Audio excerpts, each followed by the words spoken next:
concluding our sermon series on 2 Corinthians finally. We've been in it all fall, and we are in 2 Corinthians chapter 12. Very familiar concept, but maybe I would contend there's a lot of misunderstandings around the concept of the thorn in the flesh. So we'll be pressing into that this morning. I thought a simple way to start, though, to help understand what Paul is doing here at the latter part of his letter. This is like his climactic, most persuasive point, to have people not only be reconciled to him, but to be reconciled to what it really looks like to follow God and to know who is of the Lord. So I think there is a lot of higher educational institutions right now that are wrestling with decisions regarding their college coaches, okay? That position. College season is kind of done. It's in between right before bowl season, and there's a lot of college institutions that are saying, should we stick with our coach or not? And maybe they decide to get rid of their coach, and then they begin to search. And they kind of have a lot of things to think through, of course, and I'm oversimplifying it, but if I were to pose this either-or option to you, when thinking about a coach, do you want one who's going to win for you, or who's going to produce a lot of character in the young man that he's going to be leading?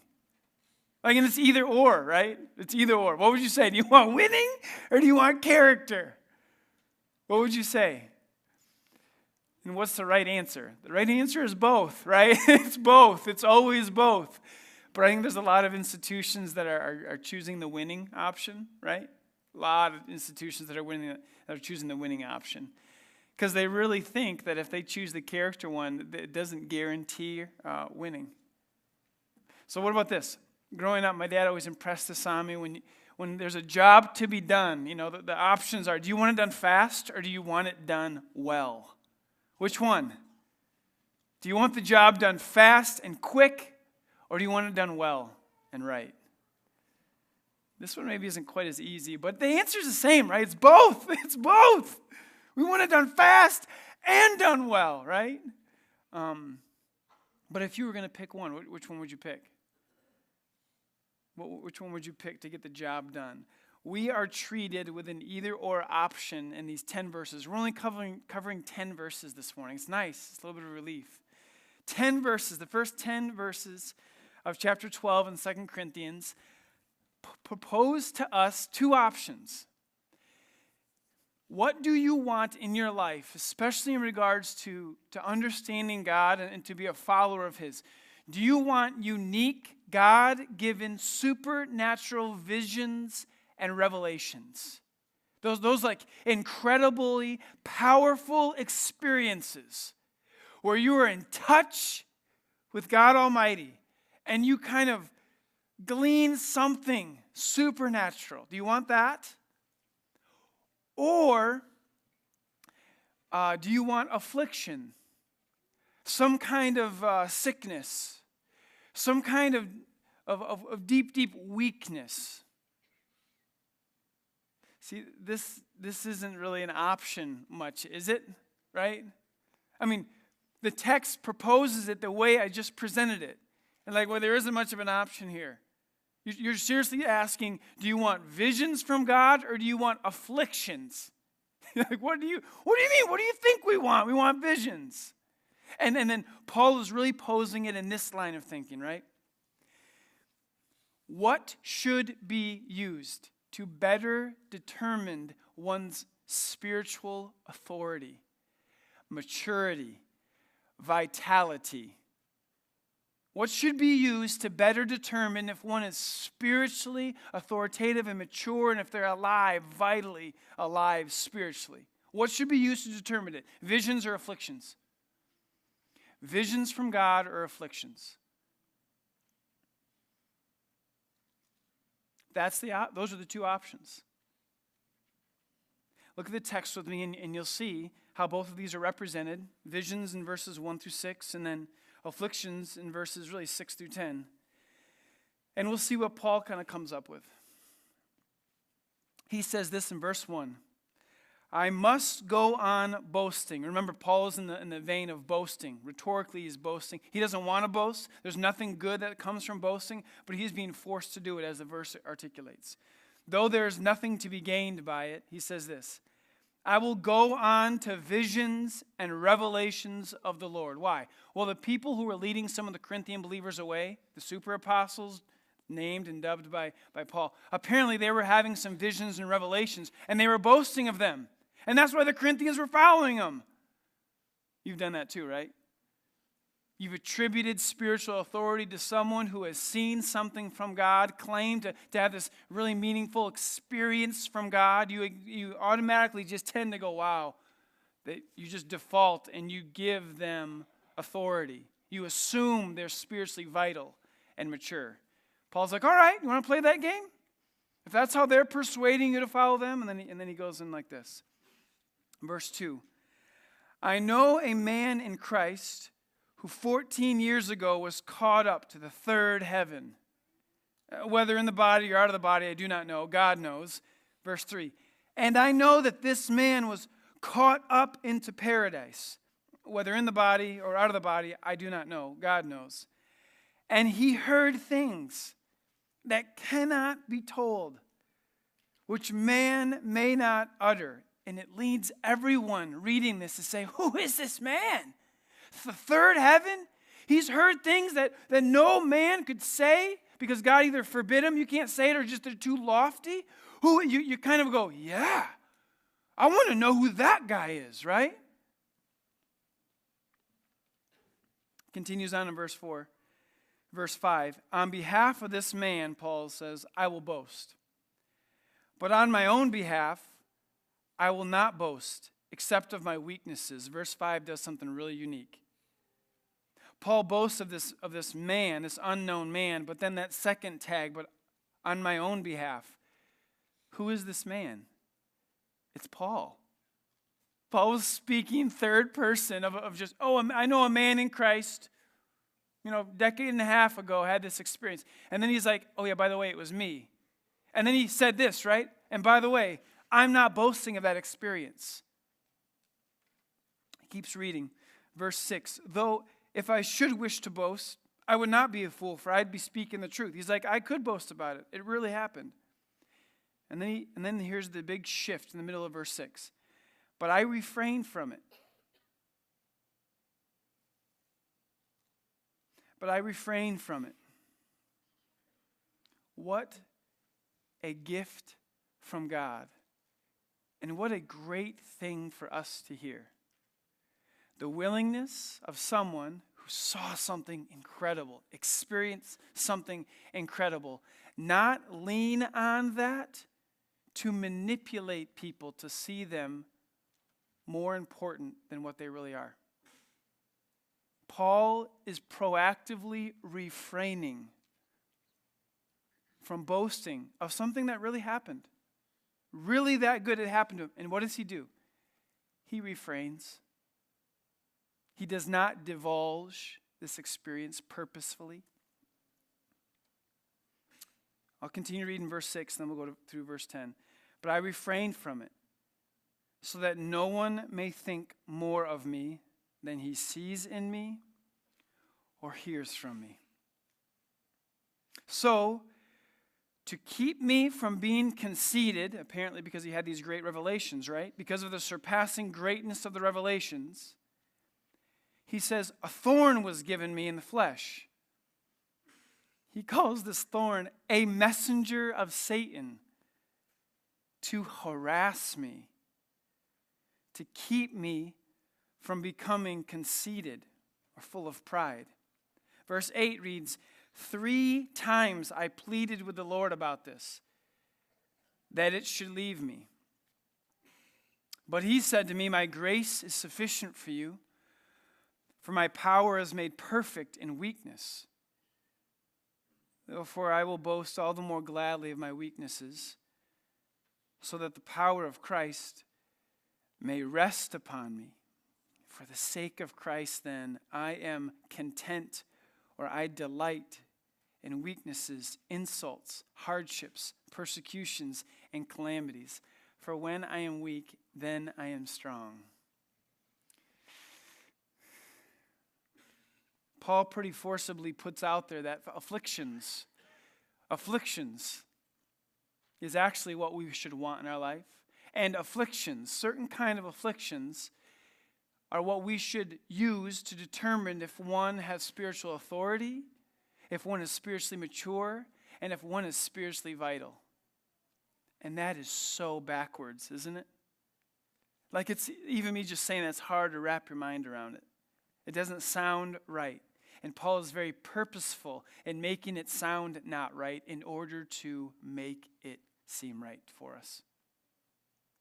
Let's go through and start with visions. So he refers to in verse 1, he's like, I'm going to go on to visions and revelations of the Lord, or about the Lord, or from the Lord. And then he goes in, I know a man.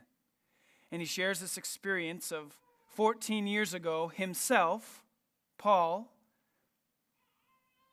Whether he was in the body or out of the body, he doesn't know. God knows. So there's things even that he can't fully explain about this vision and revelation he had from the Lord. But he was brought up into the third heaven. And it was, he's saying with the body, or it seemed as though it was completely real. Like completely real. He had one of these out-of-body or in-body experiences that created a deep, deep impact on him. A lengthy definition I'd give, just so we're all on the same page of what we're talking about regarding these visions and revelations, was an ecstatic, and that word means sudden, intense, overpowering, deeply emotional, impactful, personal experience. He had an ecstatic experience that's visual, auditory, maybe even bodily, where one witnesses eschatological realities. It's when someone gets a glimpse of stuff that's going on in the heavenly realms and possibly what might actually come about. I mean, that's what this definition is speaking of. And I don't know if anybody in here is like, these things don't exist. I'm just here to simply press in on the Word of God. And the first kind of way to go about thinking about it is just recognizing these things are real. Visions and revelations from the Lord happen. They occur. God gives them to people. They actually are real. Let's just acknowledge that. As much as we're going to contrast visions and afflictions, we're not here to say that they don't exist. We're just here to kind of rightfully understand them, so we can rightfully understand what spiritual maturity really is. If a person has one, it doesn't make them crazy. Have you ever met those people? They start talking about things and you're like, woo, they're crazy. They're jumped off the deep end, right? No, it doesn't necessarily make them crazy. But, and more importantly, it doesn't make them great. Our natural instinct when someone's like, oh, you should hear about the dream I had. You should hear what just happened. You naturally feel lower. And you naturally put them up higher, like they are on a higher spiritual plane than you. Why? Well, because they were on a higher spiritual plane than you. And you naturally put them up on there. That's Paul's caution. That's one of the biggest errors of the Corinthian Christians. They are looking and clawing for these ecstatic experiences. And they're looking to follow people who have the grandest ones. And they're in error. They are in error. The millennial generation of today struggle with this same error. They are constantly, I think I may be young enough to still be considered a millennial, I don't know, but we are constantly clawing for these ecstatic, emotive experiences in worship in order to validate that we have met God, and we want someone to lead us into those things. Sometimes attributing too much worth to them and even those experiences, because as Paul said, in verse 1, he's going to go on boasting about these visions and revelations, but he says, there's really nothing to be gained of him divulging this experience. Now let's get into what Paul's maybe referencing. This third heaven is the same thing as paradise. So Paul kind of rephrases twice. Once in the third heaven, this other time he says up into paradise, verse 3. So historically and traditionally, there's a way of thinking about, if you want to talk about the third heaven. What do you mean? There's multiple heavens? This is kind of what Paul's referring to. There's one plane or sphere, and that's earth. That's a physical place in which we reside. It's a sphere, right? And then there's a sphere outside of the earth, and that's just the simple universe. The universe that we saw, the heavens and the skies and the stars, the heavens. But then there's a third heaven, and that is actually where God resides. And maybe they're all layered, but that's what Paul's referring to, that simple trichotomy. And he's saying, I was ushered not over to a strange planet. I was ushered and brought up into that third heaven, that realm that only angelic beings exist. That's specifically what he's referring to. Now, these kind of visions are personally really beneficial. Personally.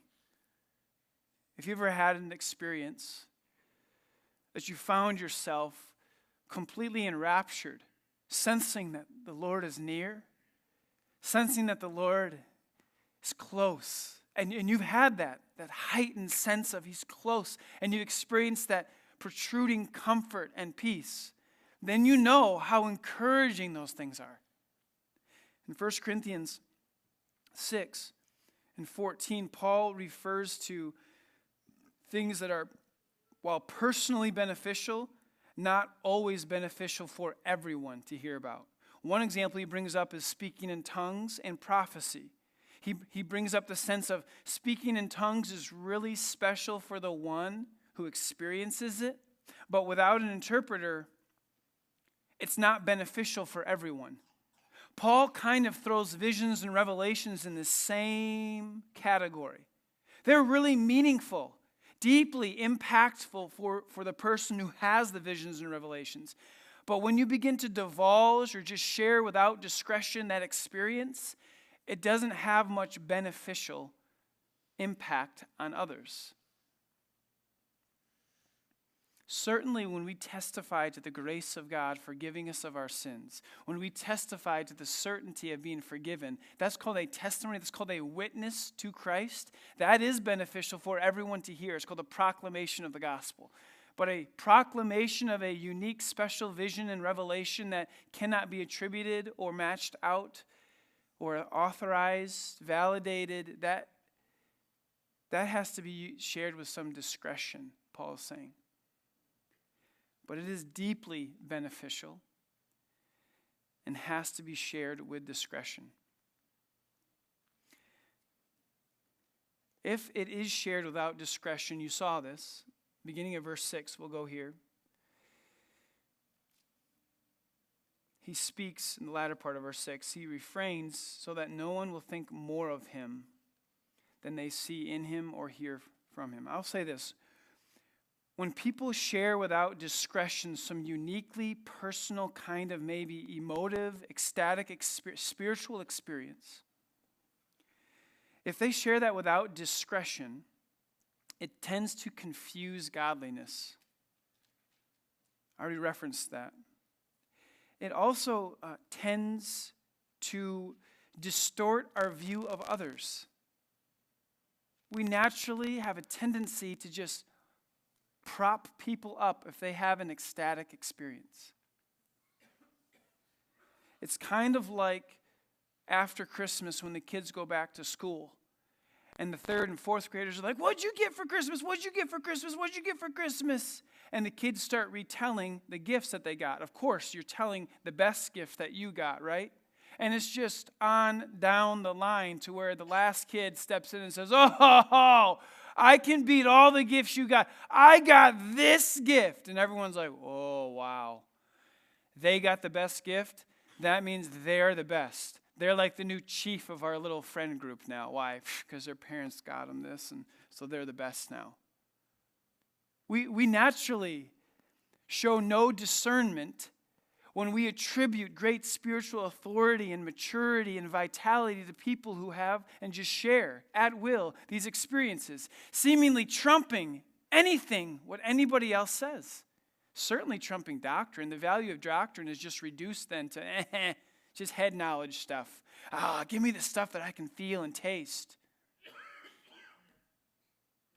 It's a major concern, a major worry. If shared without discretion, people can use them and their personal, incredibly beneficial personal experiences to actually lead others to determine that they are greater than what they are. I remember this time when I was up at Miracle Camp. Soon after I became lead pastor, I went up there for a vision discussion at a pastor and wives retreat. Miracle Camp allowed FEC, our denomination, to invite a lot of pastors and their wives to come and just to begin massaging some vision areas in regards to our whole denomination. And we went up there, and it was a great experience. But I remember at one of our times of discussion, there was a suggested change from one of the FEC leaders, and it seemed like everyone was kind of in agreement. Yeah, we should make that change. Yeah, we should.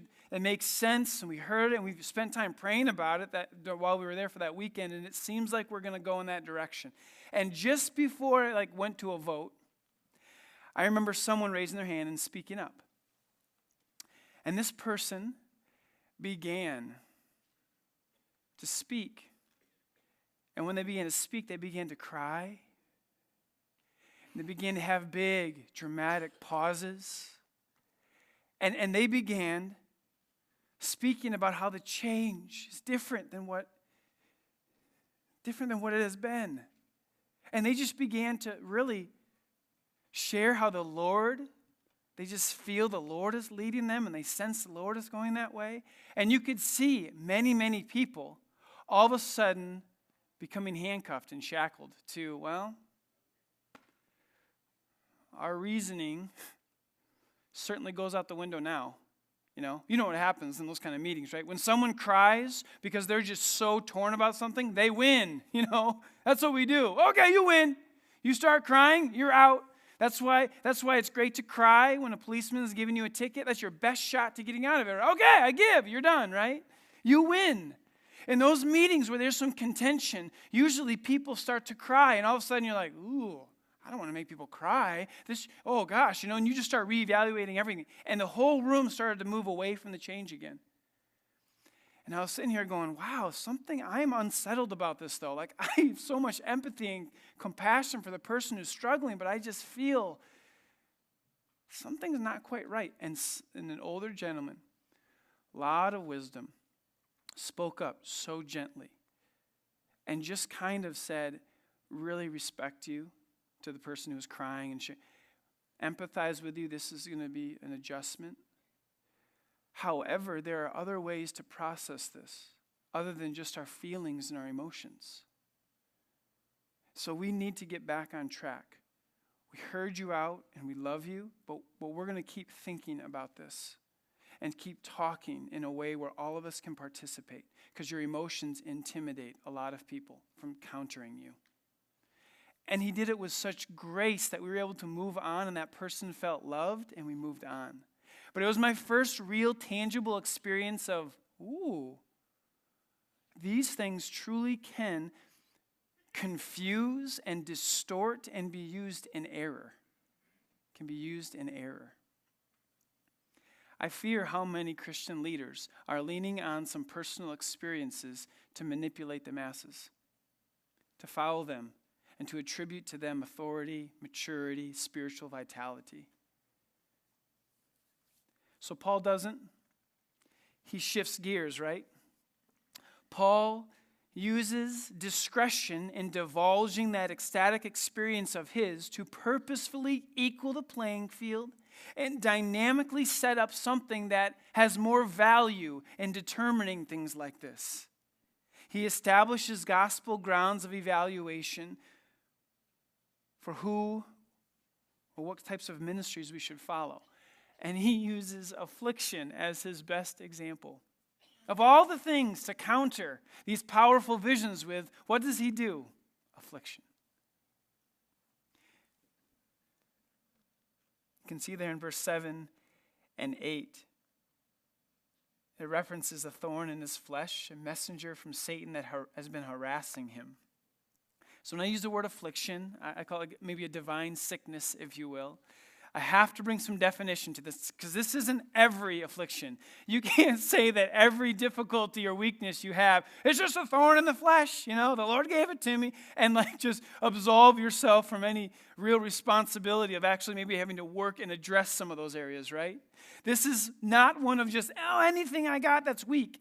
It's like this: a long-lasting impairment or pain, not linked to a natural cause or even a natural healing, alluding to divine purpose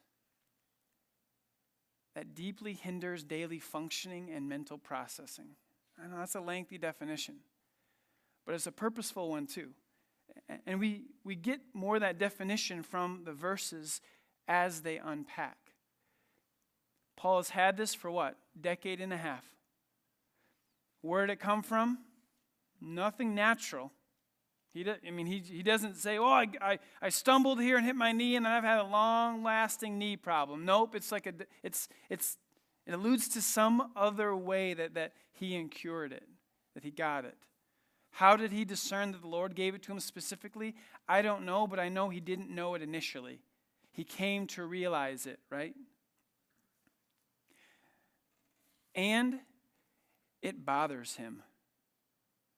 It disrupts his life. Do you have things in your life, not people, I'm not thinking relationships, but things going on with your body that mess up your life, frustrate you?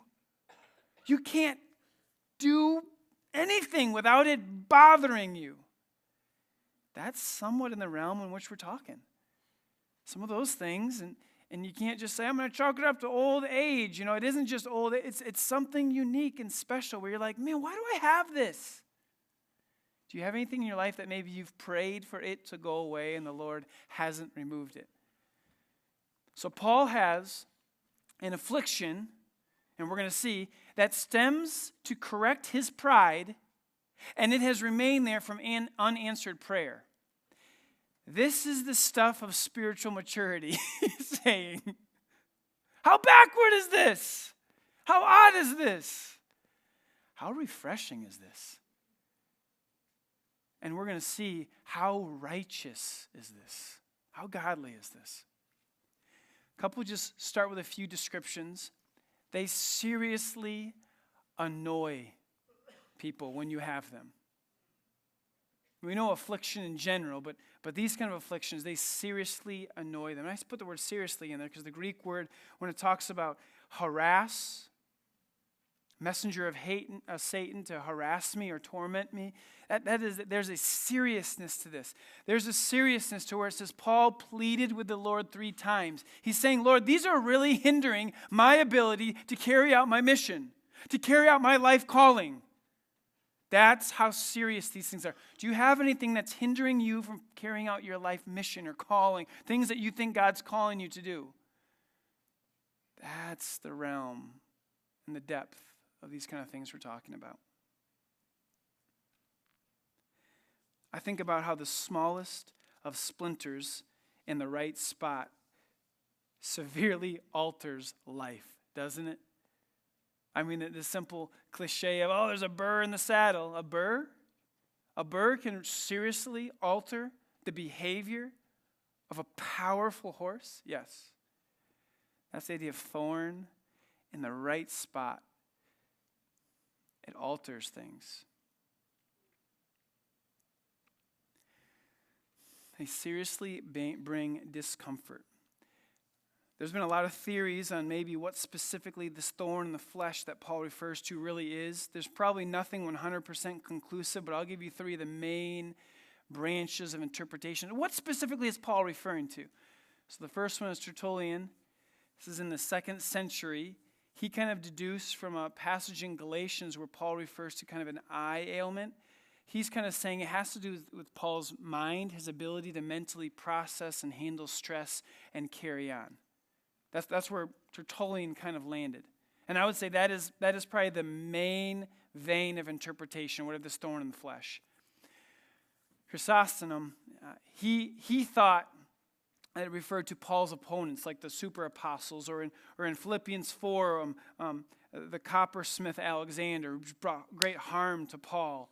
He thought it was actually other people outside the body. I don't agree with that line of interpretation because it specifically uses the word flesh, and there's no allusion to specifically Paul's opponents here. And the last one is from the Vulgate. That's a 4th century Latin translation of the Greek original manuscript.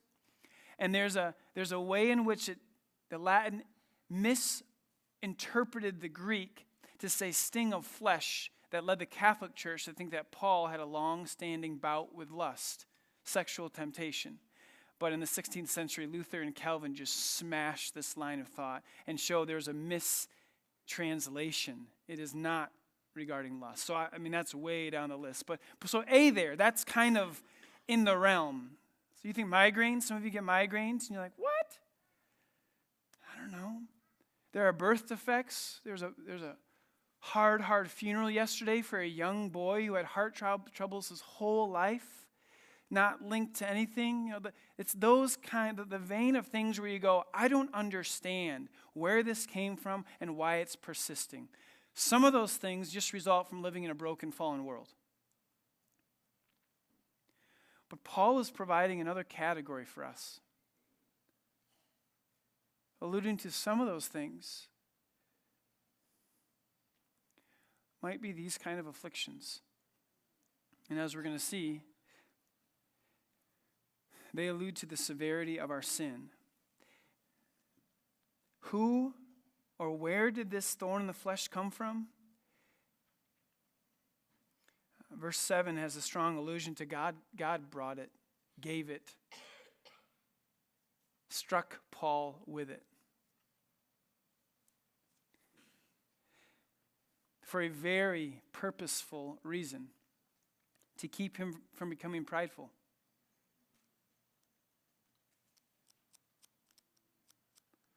How light do we think our sin is? Of little consequence. Not that big of a deal.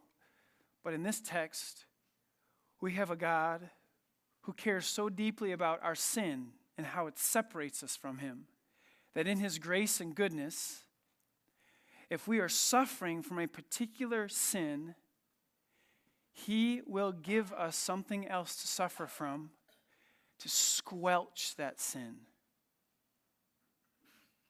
to put boundaries around it so it doesn't flare up in our life so much.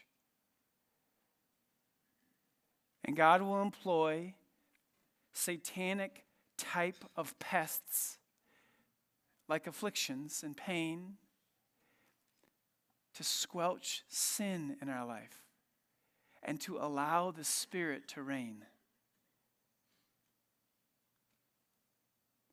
This is strange stuff. Don't mishear me. God is not the originator of evil. He doesn't employ evil and then just curse people in an evil way. But here you can see God is addressing evil by almost its own tactics. He's redeeming pain to keep Paul from experiencing the pain of committing sin. Have you ever considered some things in your life may have a divine purpose and intention to do those? And you receiving an unanswered prayer from God is actually his grace and goodness to you and saying, no, I'm keeping you from sin. I'm allowing you to continue to please me, walk in step of holiness and purity. It also alludes to the priority of our spiritual progress. There's a quote out there. It goes like this: "It is an egalitarian fiction that the great are modest. Some are, but many aren't." Paul has been heralded as the first great missionary, and this great man. What does it do for you and I to know if such a great man had a propensity towards pride? Would you still follow him? The answer should be yes. Not because of the presence of pride, but because of how he addresses his pride, how he acknowledges his pride, how he ends up thanking God for countering his pride in his life. This leads us to get to these kind of afflictions that maybe through prayer and unanswered prayer we could embrace as God's intentions for us. We can begin to value them. Paul says that he values them because they humbled him and they led him to what? Lean on grace. Verse 9, my grace is sufficient for you. That verse comes out of Paul getting a prayer not answered. And the reply is, my grace is sufficient. God saying, I don't have to answer this prayer to you. My grace is sufficient for you. And in a way, God is saying, you will see through this affliction that my grace is sufficient. And you will see that my power is made perfect through you only with this affliction. Like, aren't God's ways higher than our ways? But aren't they good and right?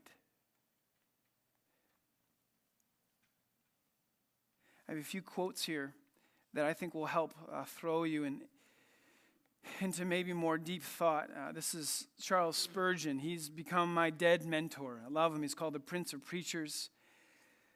But he has a few quotes here. He suffered from gout, rheumatism, and depression, and he has a few quotes on affliction of this type. He says this, and I wonder if we can match his attitude here, especially from this text. It would be a very sharp and trying experience to me to think that I have an affliction which God never sent me. That the bitter cup was never filled by his hand. That my trials were never measured out by him, nor sent to me by his arrangement of their weight and quantity. That is certainly what Paul is pushing us to consider. Spurgeon goes on and says something I think kind of humorously. He says this, I dare say the greatest earthly blessing that God can give to any one of us is health, with the exception of sickness. He says, if some men and women that I know of could only be favored with a month of rheumatism, it would, by God's grace, mellow them marvelously.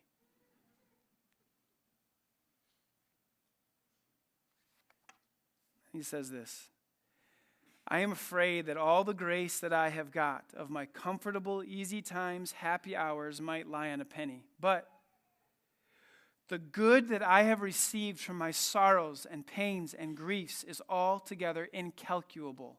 Affliction is the best bit of furniture in my house. As a minister, it's the best book I have in my library. Paul is saying that about this thorn in the flesh. I think other people knew it about him. Oh, there's Paul. He's got one of his headaches. Or, yeah, Paul struggles to see anything. Oh, yeah, this is Paul's bad time because he just can't focus. Paul knew it. Paul could have been ashamed of it. But he began to value it, delight in him. He saw its purpose. He began to see how it has perfected Christ's power in him. There's this phrase, the latter part of verse 9, where he's going to boast all the more of these types of weaknesses so that the power of Christ may what? Rest on him.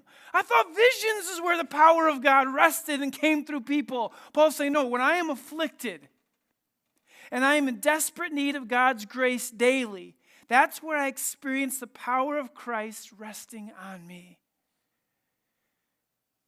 To speak tenderly to me, to be my confidence and my peace and my hope.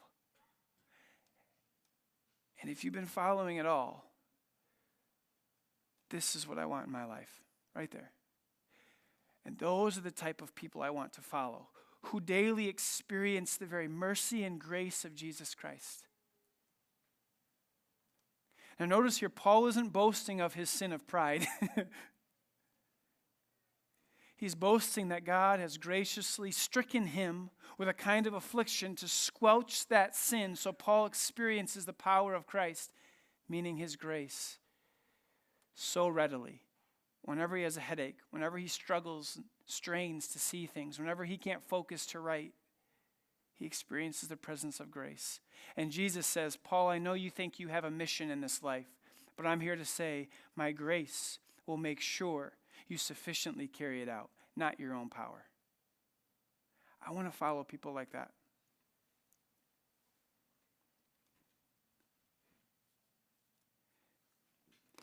Those are the people that remind me of the stuff of Christmas.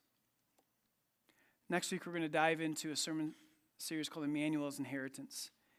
And it's all about the very presence of Christ being with us. The same Greek word that's used in 2 Corinthians 12:9, may rest upon me. It's the same Greek word that's used in John 1:14. The word became flesh and dwelt among us. And it's the same Greek word that's used in Revelation 21, speaking of heaven where God will be with his people. And it's the same Greek word that's used in Genesis 2:3, where God says, I walked with Adam and Eve. Today, though, we must think, are you ashamed of your afflictions, even though they remind you of your need for grace? May we embrace our need for daily grace because of our gracious afflictions.